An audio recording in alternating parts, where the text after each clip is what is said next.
嗨，今集嘅艾食談又繼續喺度講下啲禁忌嘅話題啦。咁啊，首先第一樣嘢咧就係想講話，咁睇完呢個 Disclosure Day 啦，即係呢個揭密日，跟住咧你話好唔好睇啊？都 OK 啦。即係我一早就話一定唔係大製作嚟噶啦。呢個係睇完嗰啲片頭喺度估嘅，咁啊真係唔係大製作啦。咁然之後角色嘅設計係都幾過癮嘅，大場面就冇乜噶啦咁樣。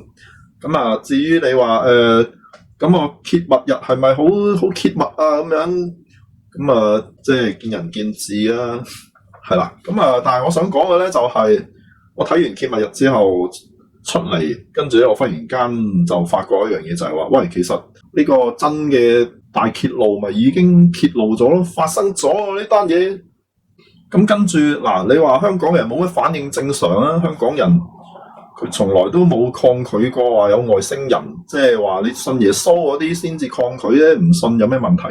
好啦，咁樣你再諗翻下啊，而家咁美國啊、歐洲嗰啲發生咩事咧？有冇人感覺到呢個信仰動搖啊？然之後懷疑人生啊咁樣？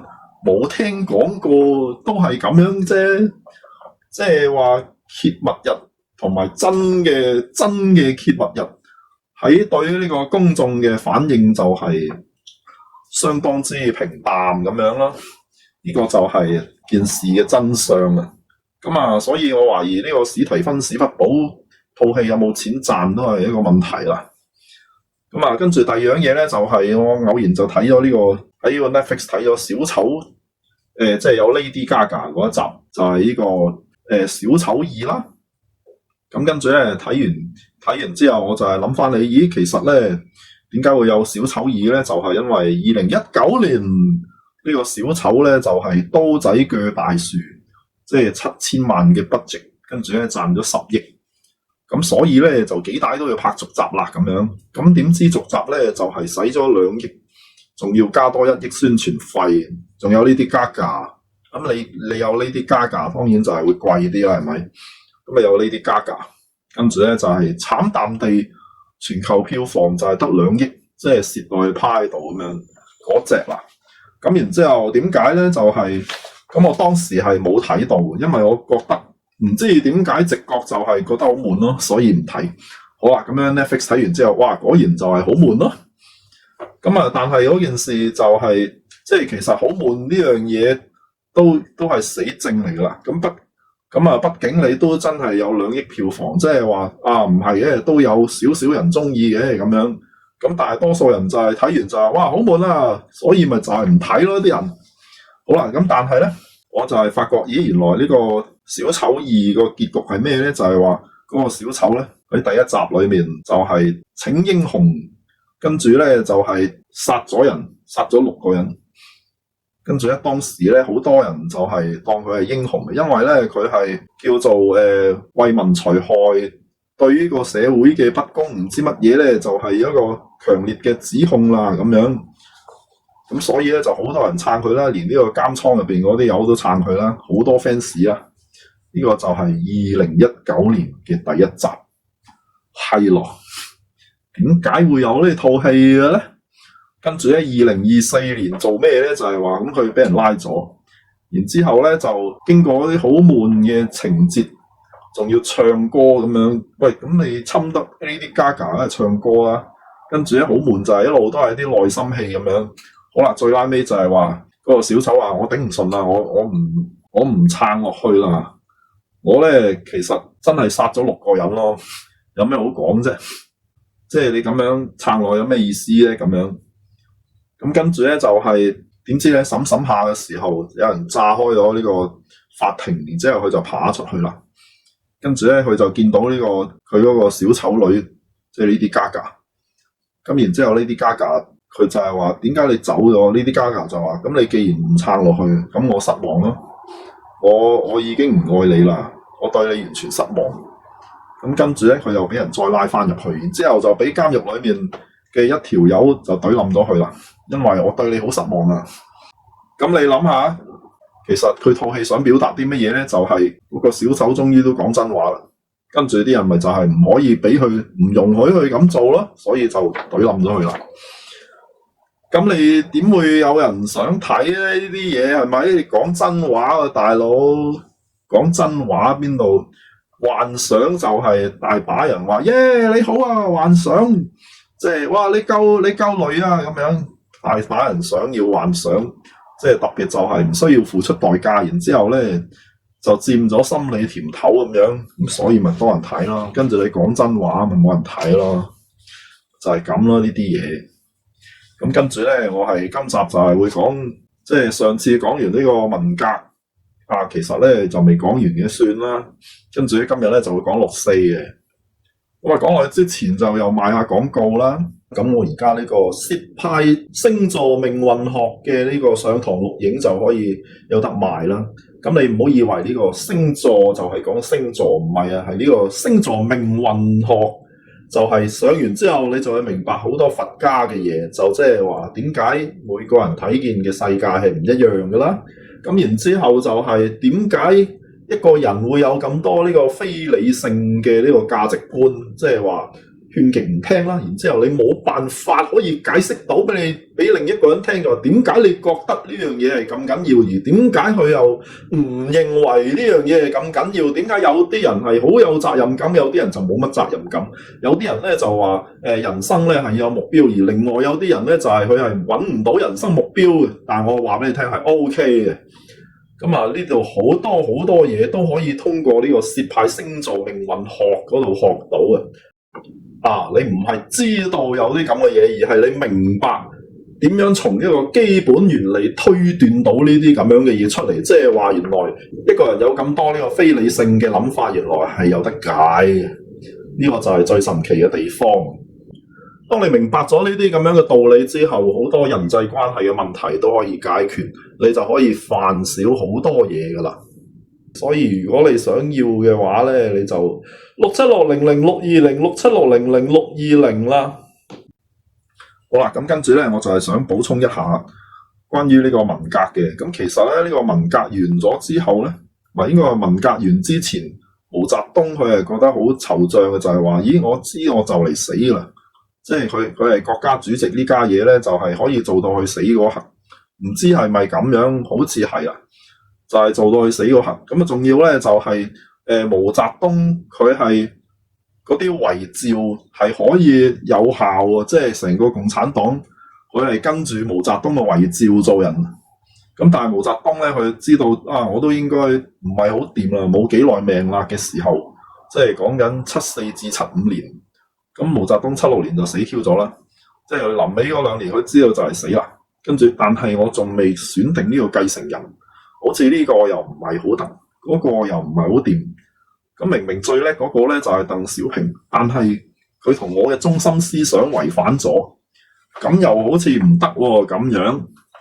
咁所以咧，佢就喺呢個臨尾咧就係燉咗阿鄧小平落嚟，然之後咧又發覺呢個屬於四人幫嗰個唔知叫乜 Q， 好似都係唔係好掂。跟住咧就唯有就傳位俾呢個華國鋒。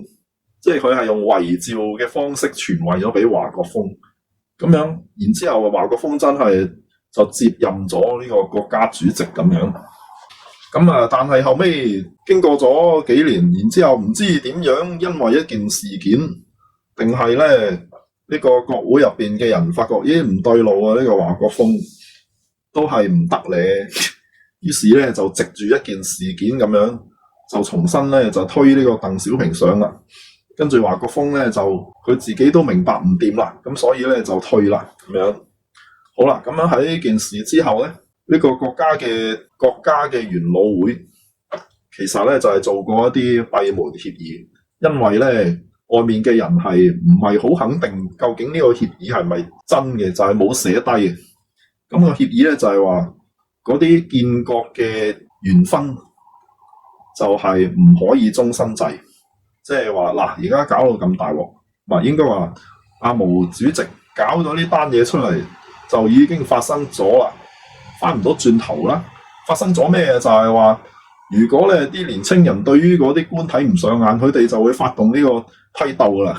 即係其實毛澤東佢做咗咩件事啊？就係話呢個如果你唔對路，我批鬥你呢件事係毛澤東話合情合理嘅，佢就係做咗呢樣嘢。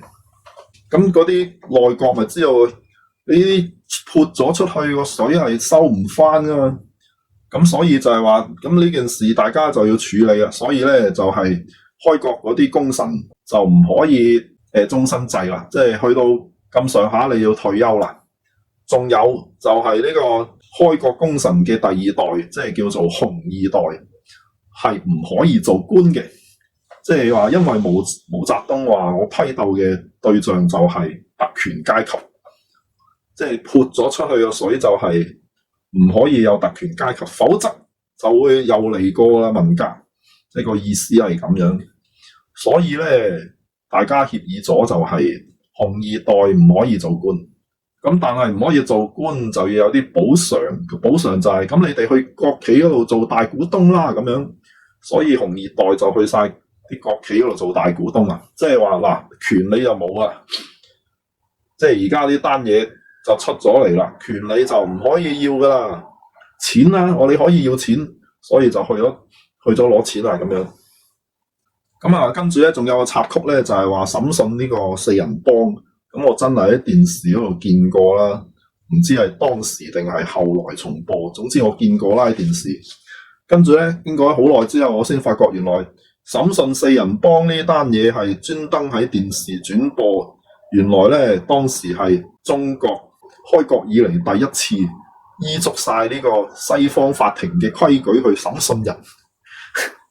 即係話嗱，而家我哋用咗幾個月時間，終於學足晒嗰啲方法啦。而家我示範俾大家睇下啦，呢就叫公平審訊啦。嗱，以前嗰啲就唔公平啦。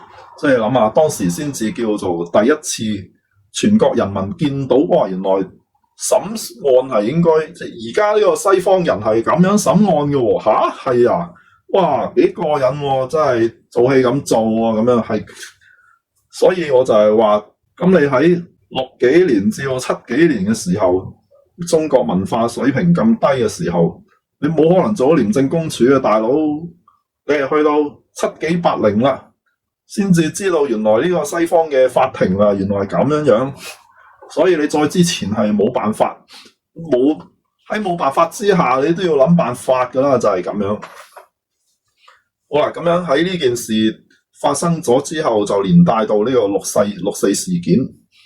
咁啊，六四事件咧，其實係最近呢排啲人講起咧，就係話啊，其實我嗰陣係唔知嘅，即係六四事件咧，就係發生喺1989年。當時我就有一堆嘢想講咧，即係一陣會講啦。跟住咧就係發生喺2008年，即係有咗YouTube 同 Facebook 之後。咁然之後咧，我就係好容易會睇到人哋嗰啲討論成班人喺度，你一句喺度，我一句鬧交嗰啲咧，就好容易碌到，然之後就入咗去睇啦。跟住哇，真係以前都唔知道，所有嘢就齊晒喺度啦咁樣。咁呢個係第二樣嘢想講。跟住第三樣嘢咧，就係話最近其實咧係真係有人喺呢個大陸嗰度訪問啲人對六四有咩睇法。咁跟住咧就係而家啲人睇六四就講緊大陸人啊，內地人士。真係又唔同晒啦，咁啊！而其中一個之前冇諗過嘅 point 咧，就係話而家啲人話點解呢個六四事件拖咁耐啦？六四事件係由5月4號開始嘅，咁咧當時咧就係當時啲人悼念唔知邊個啊，係啦，咁然之後咧去到5月20號咧就開始有人集結咗喺天安門，即係喺到5月20號嘅時候，天安門就好多人啦已經。咁啊，當時咧又號稱100萬，其實係冇嘅。我後尾又發覺用呢個面積去計咧，天安門排滿晒，每個人坐喺度掂唔到隔離嘅人，用呢個咁樣嘅面積去計，坐滿晒就係10幾萬人嘅啫，冇可能有100萬。同你100萬大遊行一樣，100萬大遊行就係有人又用過呢個面積去計，就係當你100萬嘅時候，其實係得10幾萬。跟住201萬嘅時候就係30幾萬，即係咁樣嘅一回事嚟嘅。咁啊，當時咧就係即係5月20號嘅時候，咁廣場上面就有好多人就係代表有幾萬人啦。跟住咧一路就係搞到去6月3號半夜清場，咁啲人就話：哇，咁你其實已經搞咗好耐咯，都差唔多1個月啦。點解搞咁耐啊？跟住咧啲中國人就好醒水話：因為其實唔關你啲友喺度搞咩事嘅，而係話中共嗰啲元老發覺咦有事發生啦，然之後佢哋傾唔掂數，所以就係冇 action， 即係冇結論，所以咧你哋班友先至坐喺度坐咁耐，去到6月3號嘅時候傾掂咗，咁你咪冇得留低你走清場咁樣，係咁樣啊！即係呢個中國人真係了解中國人。咁傾唔掂啲乜嘢咧？咁啊睇下今日講唔講完啦。咁啊傾掂咗之後，即係後尾咧就係有一件好奇怪嘅事嘅，就係話6·4事件啊，應該話8·9民運事件，當初係反咩咧？就係反官倒。點解要反官倒咧？係因為美國嗰啲咁樣嘅學者佛利民嗰啲咁樣嘅人，就係向中國話嗱，其實咧如果你想好快咁樣變成呢個資本主義咁樣，個方法就係呢個休克療法，將所有嘢咧就係價格喺短期之內自由化咁樣。嗱，你睇下波蘭就成功咗啦，俄羅斯而家試緊，中國都應該試咯。跟住咧嗰陣係再早幾年啦，唔知係87定88咁樣。咁跟住咧，鄧小平話：梗係唔好試啦，呢啲嘢，梗係試少少啦，唔係叫全部試嘅，全部一下嘢休克，你唔好揾我笨啦，唔好傻啦咁樣。咁所以咧就變成咗選擇性地自由化，即係局部嘅產品同埋局部市場自由化。咁然之後咧，當時嗰啲官咪知道有自由市場價同埋官價啦，跟住有差別啦，跟住佢咪喺個差別嗰度倒賣貨物嚟賺錢啦。咁然之後啲官賺咗錢之後，其實官賺錢你係一般人係唔知嘅，問題就係有受害者啊，所以啲受害者咪走去抗議咯。咁樣就係產生咗呢個6·4事件，有咁多人抗議，個原因就係話受害者係老師，所以啲學生去抗議。即係呢個咁樣官倒之後，老師飯都冇得開，唔夠食啦，跟住學生走去抗議。好啦，咁即係話而家社會係出現咗一個危機啦。咁而呢個危機就係美國老點我哋，當然就係傾下就發覺，哇！原來美國老點我哋啊咁樣。咁然之後尾趙紫陽點解要炒趙紫陽嘅？就係話你條戇居佬聽咗美國老點我哋，你睇下而家瀨嘢啦咁樣。跟住就算唔係因為咁樣，即係就算嗰個過失唔係喺趙紫陽身上，都要揾個人去炒啦，係咪？要揾個人孭鑊噶，所以趙紫陽作為呢個經濟嘅第一把手，佢又要孭鑊啦，咁炒 Q 咗。咁但係外面報道係咩啊？就係趙紫陽同情學生，所以炒 Q 咗，根本就唔係。而呢個中共喺度討論緊嘅乜嘢咧，亦都唔係討論緊趙紫陽同情學生，咁啊更加唔係討論緊哇，其實我啲學生嘅訴求，我哋需唔需要滿足佢啊？就係討論緊，咦而家發生緊咩事啊？跟住咧，大家意見唔一致嘅，就係對於呢個經濟嘅睇法，大家意見唔一致，咁咧就傾咗10幾日。最拉尾咧就有結論，所以咧就清場。咁你即係其實呢件事好大鑊嘅，因為如果你唔解決佢咁樣，咁你就唔係淨係天安門事件，係各省市都天安門事件啦。即係中共嗰啲人係好明白呢件事喎，所以就係話而家要傾掂佢啦。而家唔係傾掂鎮唔鎮壓、清唔清場，而家係傾掂咁呢個經濟問題點樣解決？係啦，嗰個問題就係。去到1991年嘅時候就解決咗咯，究竟係點樣解決咗呢個問題？我係到而家都唔知咯。總之係好神秘地，只係用咗1年時間就解決咗呢個問題啦。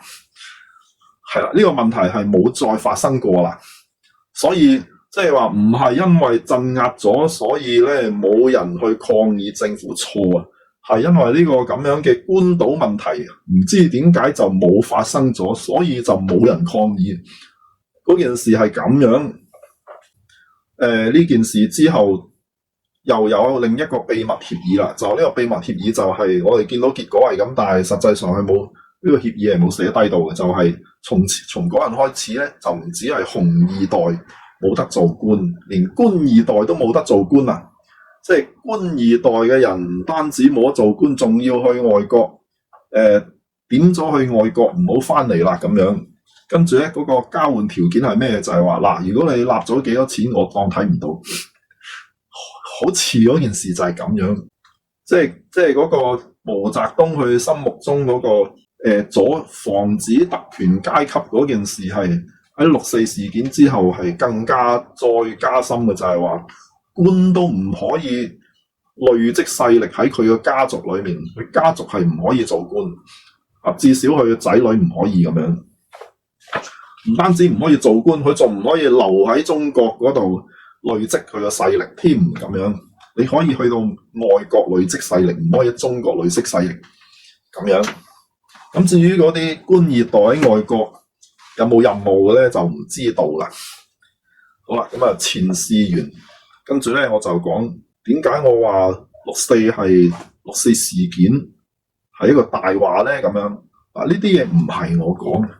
你好容易搜到，唔止一個人，都應該有好幾個人講過，將成件事拍咗做呢個 video 啦。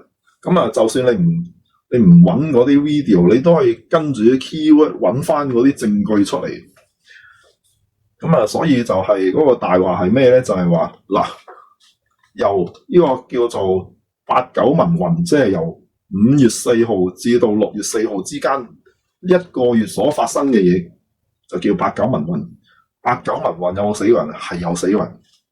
咁問題就係有死過平民，同時有死過士兵。奇怪唔奇怪？點解士兵會死嘅咧？咁啊，此其一。好啦，咁樣跟住講大話嗰樣嘢係咩咧？就係6月3號半夜到6月4號清晨之間，我哋香港人係相信喺廣場上面嘅學生係全部死 Q 晒，就係叫做冷血屠城啦。呢件事係冇發生過。6月3號至6月4號之間喺廣場上面，照計就應該冇死過人，除非真係唔好彩，即係話至少就係啲士兵係冇殺過啲學生，呢個先係真相。嗱，呢個真相其實係有好多證據，唔係淨係得一個證據。而呢個6四屠城呢個講法其實只係得一個證據，而嗰個人佢已經認咗佢自己講大話，但係我哋香港人就係信到十足，無論幾多人講過幾多嘢都唔信。即係我好肯定，我而家講完，跟住好多人就鬧我，點解啊？心理作用嚟嘅，即係呢啲嘢咪就係上一次講過咯，有幾多證據都冇用噶，因為你如果走去悼念嘅話，你係同嗰啲彷彿係同嗰啲英雄拉上關係，即係我係一個有正義感，然之後咧關心國家咁樣，挑你都唔關心，唔係最緊要就係我係啲英雄嗰啲 friend 嚟嘅，係我係同啲英雄啲 friend，你安坐家中你就可以吐幹幾咁好。如果我將呢樣嘢話俾你聽，你咪又係詛咒我，即係咪就係嗰件事咪就係小丑二咯？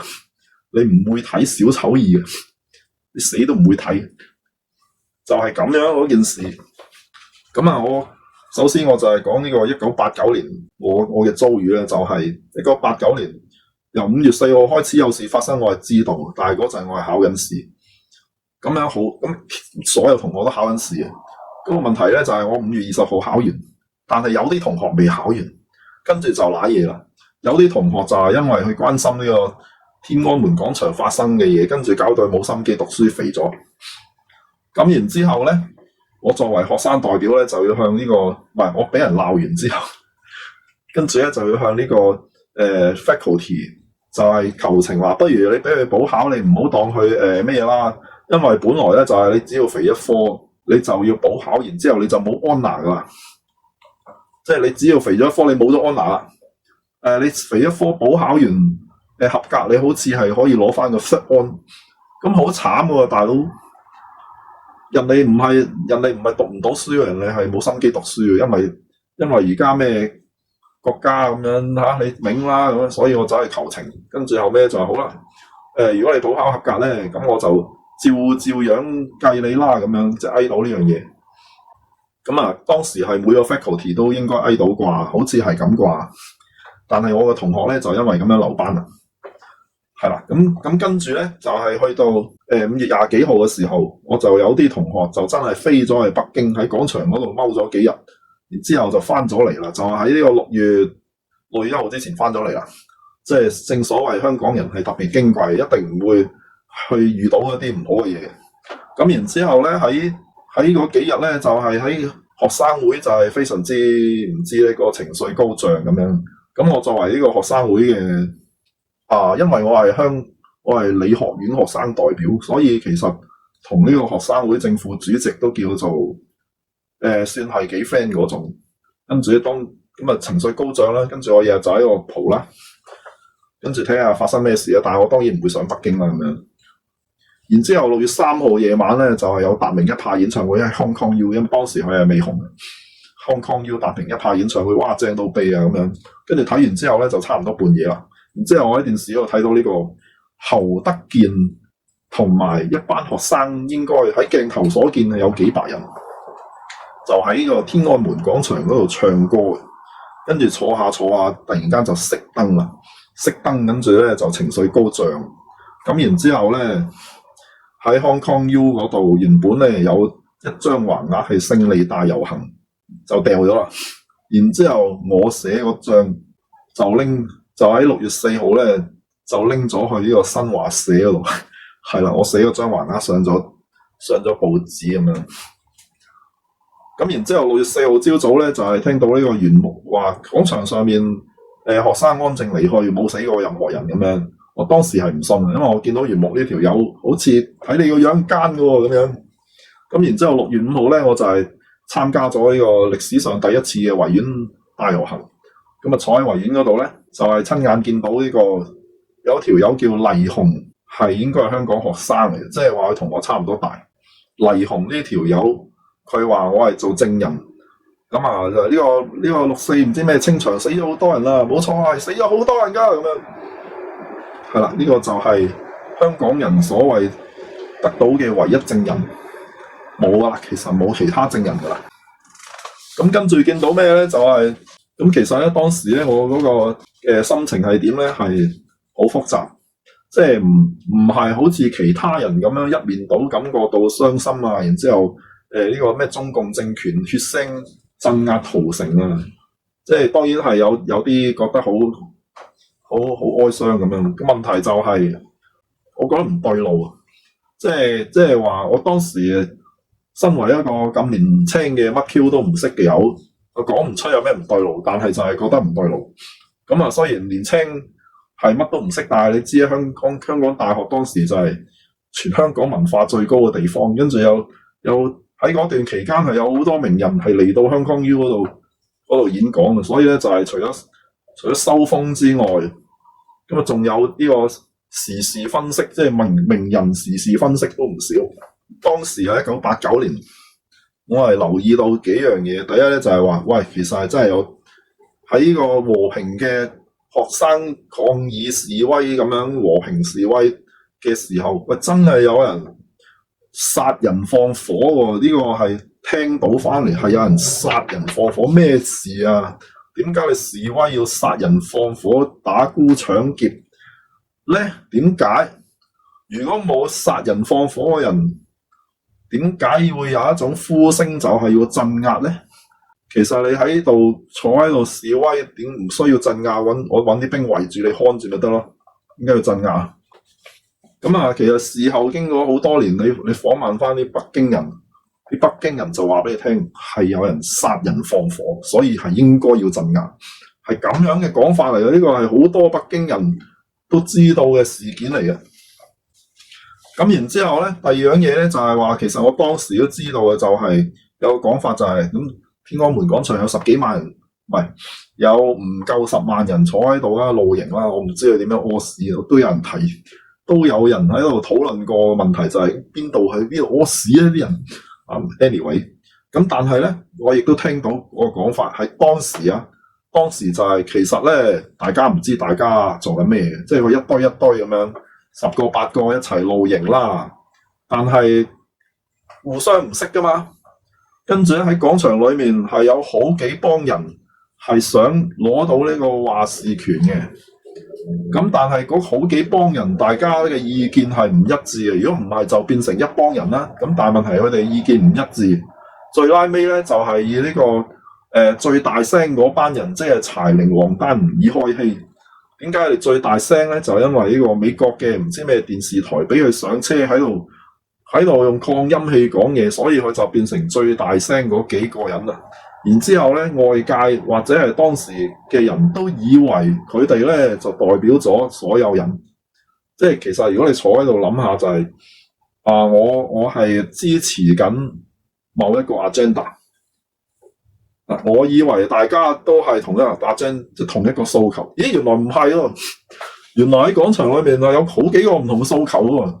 我點知人哋諗咩？我唔知喎。跟住咧。有一班人好大聲咁樣喺度宣傳緊一啲口號咁樣，關我咩事？我可以唔睬佢，但係當我唔睬佢嘅時候，出邊嗰啲記者就以為我係支持緊嗰啲人噶嘛。咁但係唔緊要啊，總之我即係如果我係廣場入邊嘅大學生，唔緊要，總之我頂唔順我咪走咯，理得你啦。即係總之我而家為咗我嘅訴求啊，我同我班 friend 為咗我哋嘅訴求。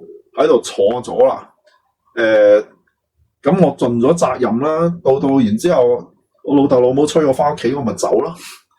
跟住你嗰班友話代表我們，咁我冇辦法噶喎。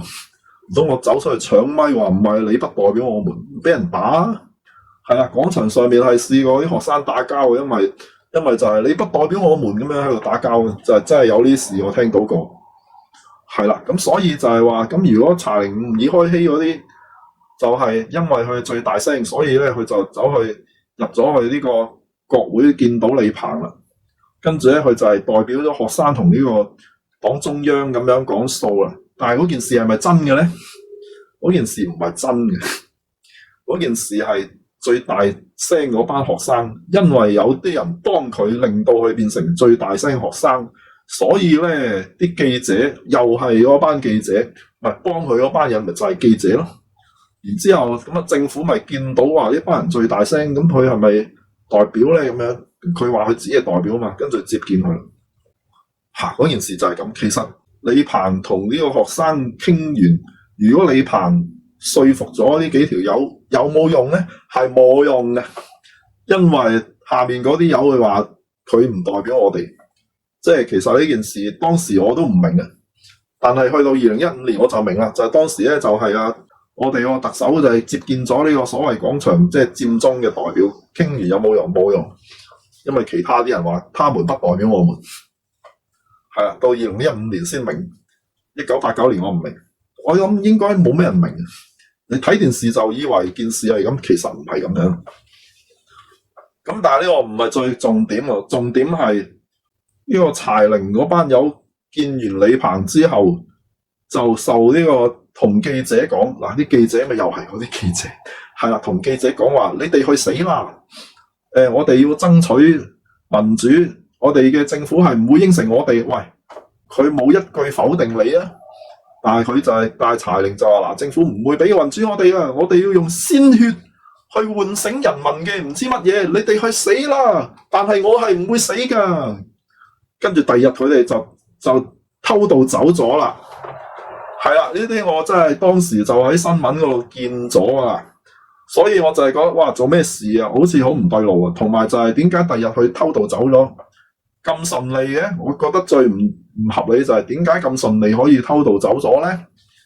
所以結果咧，我嘅心情就係好忐忑嘅，就係話唔對路啊，唔係好似想象中咁簡單嘅咧。因為你而家啲人係將件事抽象化咗啦，而我係睇咗成個過程嘅人，我就係覺得唔對路啦。咁然之後你話嗱，咁你啲人走去抗議話官倒啊，唔係去抗議官倒呢個 term 就唔會直接咁樣上報紙嘅。咁你話政府腐敗啊咁樣，腐敗啱啊嗱。如果你抗議政府腐敗，我覺得正常。你抗議。係咯，你咪啱㗎，你點做啱㗎？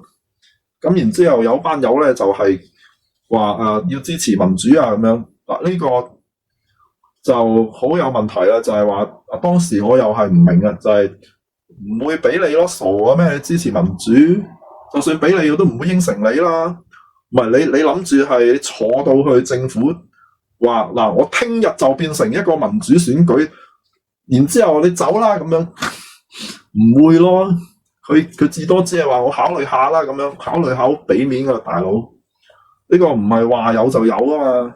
好啦，咁跟住咧，最拉尾就係話，哇！原來柴玲啲咁樣嘅一小撮人係想你去死啦，然之後你死咗之後，人民會覺醒，我哋推翻呢個，哇！黐線㗎呢啲嘢，好彩嗰班友冇咁戇居咧，即係唔係？即係有啲人係即係諗住我去死啦，然之後喚醒咗呢個唔知乜嘢就會咩啦咁樣。當時真係有啲人咁諗。但係好彩，大部分人冇咁諗，所以咧就係去到6月3號嘅時候，廣場咧就剩翻幾千人啫，即係就90%嘅人已經走咗啦。咁所以你諗下，啲人對於柴玲嘅講話係咩反應咧？咪就係話黐線，你去死啊！唔係你叫我去死，你走，我真係冇咁戇居啊！咁樣即係啲學生佢自己都唔服。或者唔信都走咗，用腳嚟投票走咗啦嘛。即係你講梗係易啦，你自己咪又走咗，係啦。咁樣最拉尾就係話諗住即係去死啦嗰啲，咪就係唔係嗰啲其實只係話嗱，我而家好硬頸啊，我留到最後咁樣都係得幾千人啫。喂，嗰幾千人如果真係揾支槍指住佢都投降啦，你估真係傻咩咁樣？好啦，咁樣。因為咧就講咗好耐啊，唔係我仲有一個 point 係啦，咁跟住咧就係至於呢個民主呢家嘢，我如果而家咧我可以用翻呢個民主嘅即係西方人嘅邏輯話答翻俾你聽嘅，就係喺1989年咧，中國中學生嘅人數只係得40%啊，呢啲可以查翻，即係話60%嘅人口咧係介乎小學雞與文盲之間。咁你話要求民主係咩意思咧？就係啲大學生要求民主，大學生大概有1%。佢哋話我而家新時代，我哋有新諗法1%。係啦，咁樣而有60% 嘅中國人口咧，就係當你話你有權投票啊，我連張紙入邊投票嗰張紙上面啲字我都未識讀晒。仲有就係投票票站入邊請注意嗰度啲字我未識讀晒。你叫我去投票，你真係玩我咧？你估我傻？你喺度愚弄我啊！你中國人就會咁諗，我爸就係咁諗啦。哇！呢個社會好黑暗啊，幾多人講大話呃你啊！所以你個1% 嘅大學生話要民主，你估喺當時全中國人有幾多人係會贊成將中國變成民主咧？咁咪就係60%嗰啲。就肯定唔會贊成啊！唔好搵我笨啦，傻！所以你啲大學生有幾有代表性咧？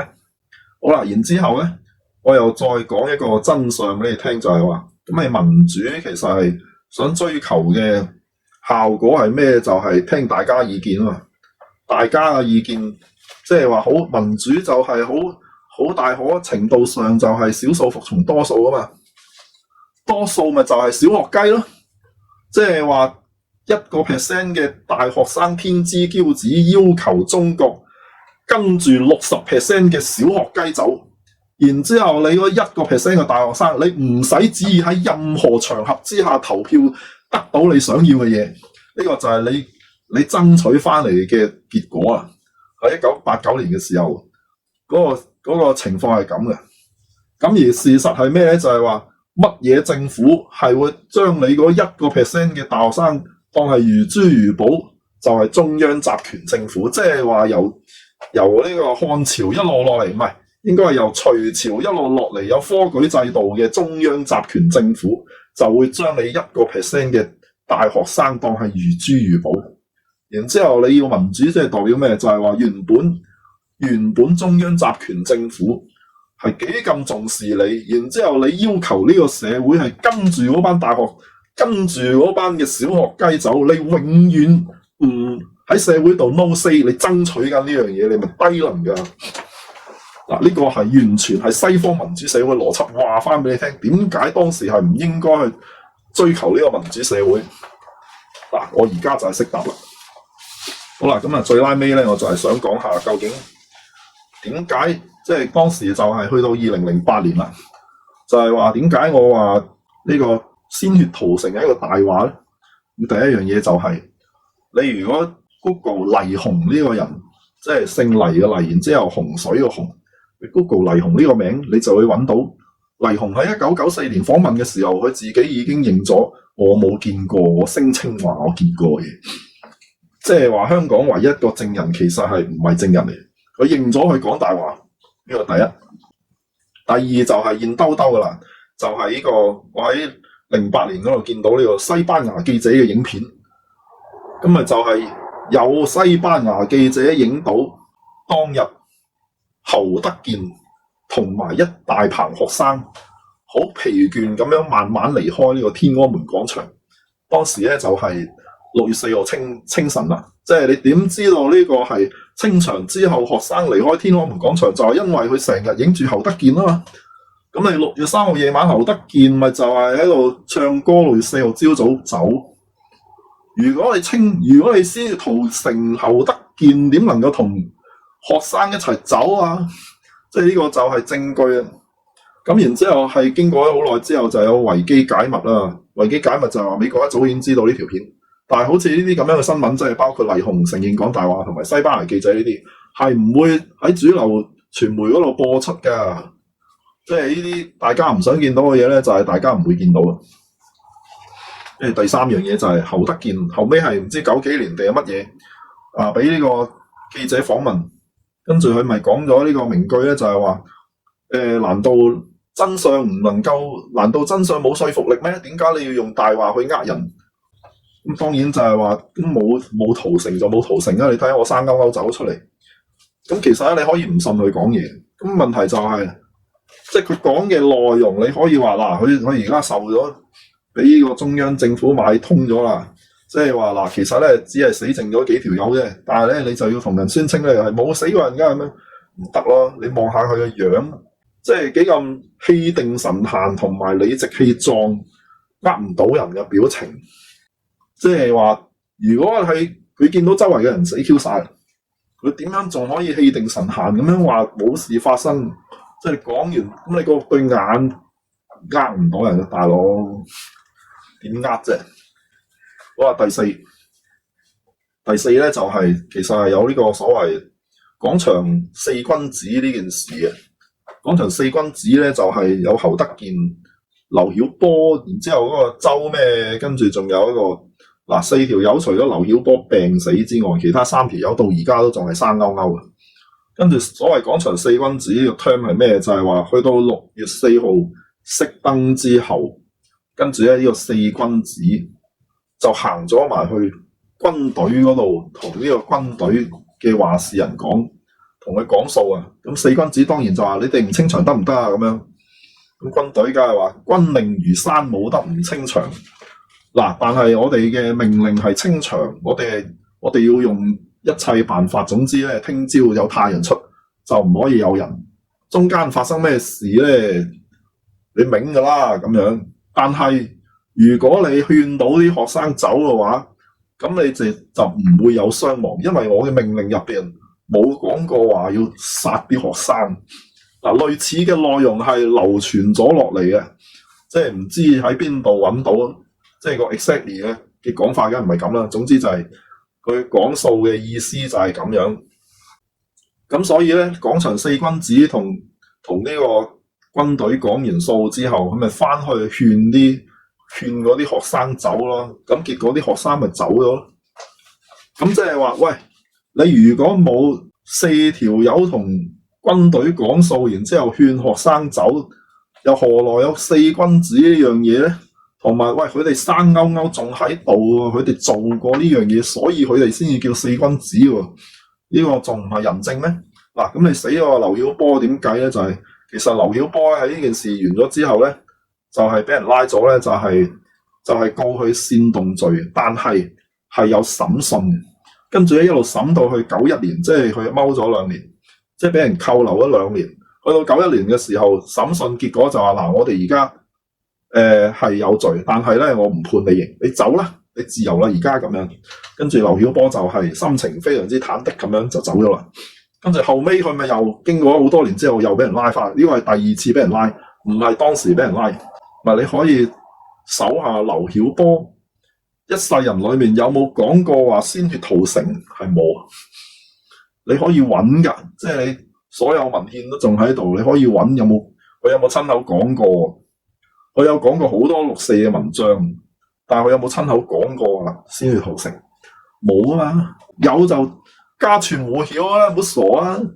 佢就算講過一句啊，你全世界人都知道佢講過邊一句啊，但係冇啊，點解你唔攞出嚟宣傳？因為冇咯，即係廣場4君子裏面，你呢個都係證據嚟嘅。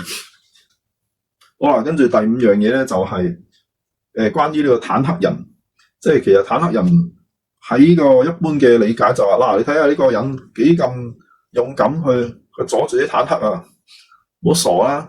你如果認真啲去諗，呢幅圖係代表乜嘢？呢幅圖係代表中共嘅軍紀好嚴明，即係話喺6月3號戒嚴之前，中國軍隊嘅命令係不能向呢個平民射擊，即係話你揸住支槍係唔可以射噶。所以軍隊係遵守住呢個命令，你呢條友先至可以擋到坦克。如果唔係，即刻射你啦！同你講嘥氣，至少警告就已經射咗你啦，但係冇開槍。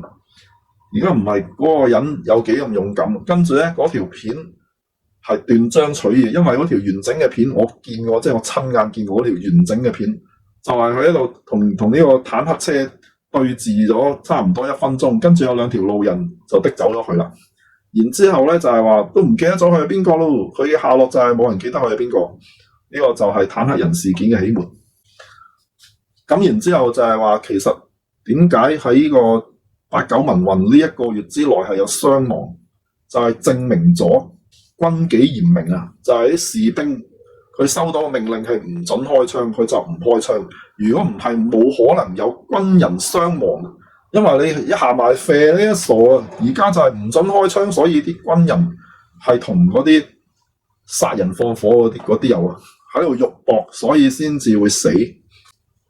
就係佢哋嘅死就係證明咗係真係有人殺人放火嚟。然之後你啲平民見到係咩？喂，咁樣做唔鎮壓，有冇搞錯啊？平民係講點解啲軍隊唔鎮壓佢啊？唔係講點解啲軍隊要鎮壓佢，係講點解啲軍隊唔鎮壓呢啲人啊？好啊，跟住第6樣嘢，咁啊呢個咧就唔知揾唔揾得翻嘅，就係其實當時咧，唔係應該話事後咧，就係有好多嗰啲異見人士，就係寫過呢個8·9年唔知乜乜事件嗰啲1寸厚嗰啲書。咁我就真係攞過其中一本揭，就係1寸厚嗰啲書咁詳細，然之後咁多批評，擺到明係異見人士啦。但係揭到去6月4號嘅時候，點解冇寫過鮮血屠城，1個字都冇，就係寫清咗場。點解你明你咁膽，即係咁勇敢出嚟寫本書，你批評政府，你唔講呢樣嘢嘅？咁咪就係話你有發生過，你梗係有講啦。冇啊，而家冇，所以冇得講。好啦，跟住咧就仲有第7樣嘢，就第7樣嘢就係話，咪就係 WikiLeaks 啦，咪就係話其實美國一早知道係冇鮮血屠城呢樣嘢。第8樣嘢，第8樣嘢咧就係話其實有天安門母親呢個組織，就係咧喺嗰1個月之內死咗嘅幾多個大學生嗰啲阿媽，每年咧就係去翻唔知邊度咧就悼念。咁啊有個會啊，然之後悼念，跟住曾經有啲差佬鬥過去，唔係應該係解放軍鬥過去，但係咧係冇事嘅，即係呢個會係冇遭受過迫害，所以個會係一路都維持到而家，唔知仲有冇啦。總之係00幾年嘅時候仲有，就已經過咗10幾年啦。咁而呢個會成立到即係由90年一路成立去到我揾到呢個會中間10幾年。嗰個會員數目係有名喺度啊！嗰個會員嘅數目，即係嗰啲母親，就只係得200幾人嘅，係同呢個官方公佈啊喺事件度死嘅人數係符合。咁你啲母親呢啲完全係置生死於度外啦。咁然之後又冇呢個政府冇迫害佢啊，即係有鬥過但係冇迫害佢。咁冇理由人數冇增加到啊！如果你講幾千人，冇理由得返200人，因為根本就係得200人啊嘛，大佬。件事係咁樣啊嘛。好啦，咁啊最拉尾少少時間咧，就係講下嗱，即係喺呢個去到今年，就有人訪問過呢啲關於6四，即係呢個內地人士對呢件事嘅睇法，係呢個數以百計咁多 comment 嘅。好簡單嘅就係話，哇！好彩當時就冇要求民主，你睇下而家啲民主國家，邊度可以拎得出嚟見人㗎？即係你諗下啲美國網紅嚟到中國就嚇一跳，然之後就話美國先至係發展中國家，跟住你睇下 Disclosure Day 中間俾人追殺嗰段跳上條火車，嚇咩火車嚟？咩火車？我哋睇緊幾時嘅戲？哇！原來睇緊2026年嘅戲，美國仲用緊1989年嘅火車，中國冇晒啦，大佬，唔記得咗有呢啲火車啦，淘汰晒啦。點解美國而家仲用緊？即係香港就係呢個火車係喺80幾年嘅時候係有，後尾嗰一款都冇咗啦，而家已經係第3代、第4代嘅火車啦。點解美國仲係用緊嗰啲火車啊，大佬？唔係，我而家係講緊，就算中國喺鄉下嗰度運貨啲火車都冇咁落後啦，冇晒啦已經。跟住美國仲用緊，喂，大佬啊，民主國家點樣可以拎出嚟見人啫？你叫我哋羨慕咩咧？好彩我哋冇聽你嗰班戇居佬點咋咁樣？呢個就係中國人去到今年嘅時候嘅評論啦。好啦，咁樣嘅時間又好長啦，要講嘅都仲有嘅，咁唔講亦都得嘅。咁如果大家想我講咩就寫低喺下面啦，係咁先啦，拜拜。